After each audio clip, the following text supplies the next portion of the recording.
중국의 고고도 미사일 방어책에 사드 보복 조치로 인한 피해가 현대, 기아차를 넘어 자동차 부품 산업으로까지 확산됐지만 우리나라 정부는 이렇다 할 해법을 찾아내지 못하고 있습니다.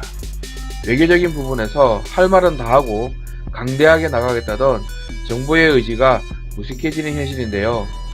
우리가 모르는 사이에 얼마나 중국의 사드 보복이 심해졌는지 살펴보고 우리나라 정부는 어떠한 대처를 취하고 있는지 알아보도록 하겠습니다.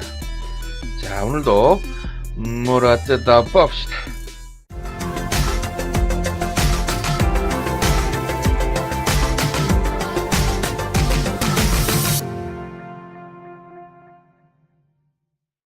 (31일) 산업통상자원부에 따르면 정부는 오늘 10월에 열리는 세계무역기구 서비스무역위원회에서 중국의 사드 보복 문제를 재차 공식 제기하는 방안을 검토하고 있습니다.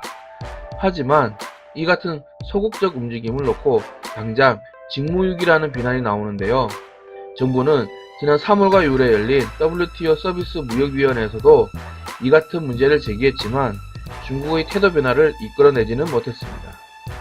산업통상자원부 김민정 교섭본부장은 24일 수출점검회의에서 교섭기 해소될 수 있도록 양자와 다자 간 태도를 통해 적극 이의를 제기하겠다는 원칙적 발언을 아직까지 하고 있는 것이 정보입니다. 이와 더불어 중국에 진출한 기업들의 내부 사정도 만만치 않은 것이 현실입니다. 정진행 현대자동차 사장이 50대 50 지분이니 한쪽의 일반적 결정은 있을 수 없다. 서로 상의의 접점을 찾겠다 라고 31일 작심 발언을 했습니다. 중국 합작사의 현지 파트너사인 베이징 기차와의 갈등설을 두고 나온 말입니다. 관시를 고려해 평소 같으면 침묵할 수 있었지만 거침이 없었습니다. 그만큼 상황이 심각하고 다급하다는 방증인데요. 중국은 외국 완성차 업체의 단독 진출을 막고 있기 때문에 지분 절반씩을 보유해 현대차와 베이징 기차가 각각 생산 재무를 주로 전담하며 협력을 했습니다. 지난해 현지 시장에서 현대차의 제품, 가격 경쟁력과 브랜드 가치가 낮아지고 있다는 안팎의 쓴소리가 나올 때도 함께 머리를 맞대고 대책을 강구했습니다. 그러나 올 3월쯤부터 중국 정부의 사드 보복 움직임이 본격적으로 일고 소비자들의 반항 감정까지 더해져 판매가 반토막 나자 잡음이 일기 시작했습니다. 베이징 기차는 공산주의 국가 중국의 주요 국영기업이다 보니 현지 정부의 의중에 따라 충분히 정치 논리가 재무제표보다 우선할 수가 있습니다.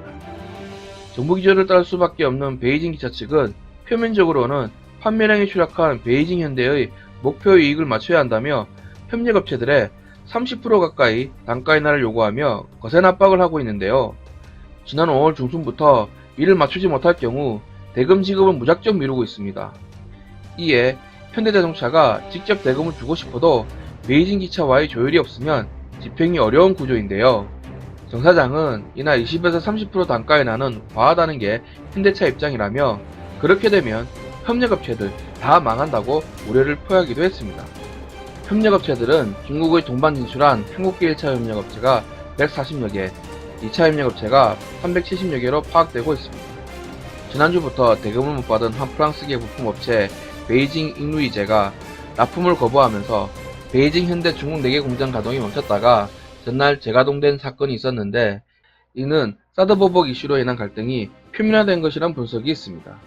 즉 앞으로 제2, 제3의 베이징 잉루이제가 나올 가능성이 있다는 것입니다. 한 한국계 협력업체의 회장은 베이징 기차가 막무가내로 현실적으로 이루어질 수 없는 요구를 하고 있다는 것이라며 베이징 기차 직원들은 공산주의 국가 공무원인 셈인데 사드 이슈 이후 부품사를 대하는 태도가 싸늘하게 달라진 걸 체감하고 있다고 전했습니다. 일각에서는 현대차를 따라 중국으로 온 한국계 협력업체들을 관리하기 쉬운 중국 토종업체로 물갈이해 사실상 보유 지분 이상의 경영 주도권을 지려는 의도가 아니냐는 의혹까지 제기되고 있습니다. 실제 다음 달 새로 가동 예정인 베이징 현대 충칭 5공장에는 중국계 협력업체들이 일부 신규 진입한 것으로 전해졌습니다. 이렇게 중국 시장에서 외부는 물론 내부와의 투쟁도 겪고 있는 심각한 상황인데도 불구하고 정부의 대응은 아직까지 미온적이고 원칙적인 말만 되풀이하며 실질적인 우리나라 자동차 산업의 활로를 모색하는 모습은 보이지 않는 것이 현실입니다.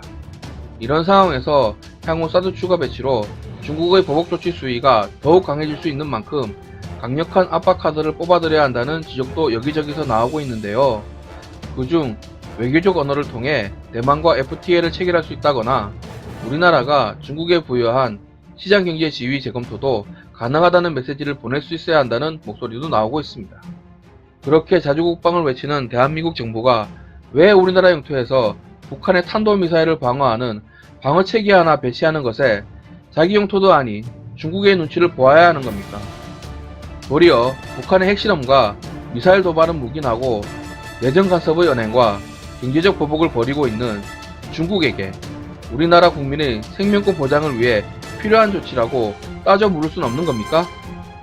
이러한 당연한 이야기조차 하지 못하는 정부가 무슨 자주국방을 외친다는 겁니까? 자주국방을 하시려면 기본적인 것부터 하십시오. 국민의 안전을 최우선으로 하는 가장 기본적인 모습을 먼저 보여주시고 그 이후에나 자주국방 기틀을 마련한다는 발언을 하시길 바랍니다. 그렇지 않으면 어차피 자주국방이란 말은 허울 좋은 사상 누각일 뿐입니다. 그리고 문재인 정부는 같은 말만 되풀이하지 마시고 중국의 이러한 경제보복에 대해서 실질적으로 대응할 수 있는 대책을 시급히 마련해 주시길 바랍니다. 이상 개파뉴스의 칸트였습니다. 시청자 여러분 감사합니다.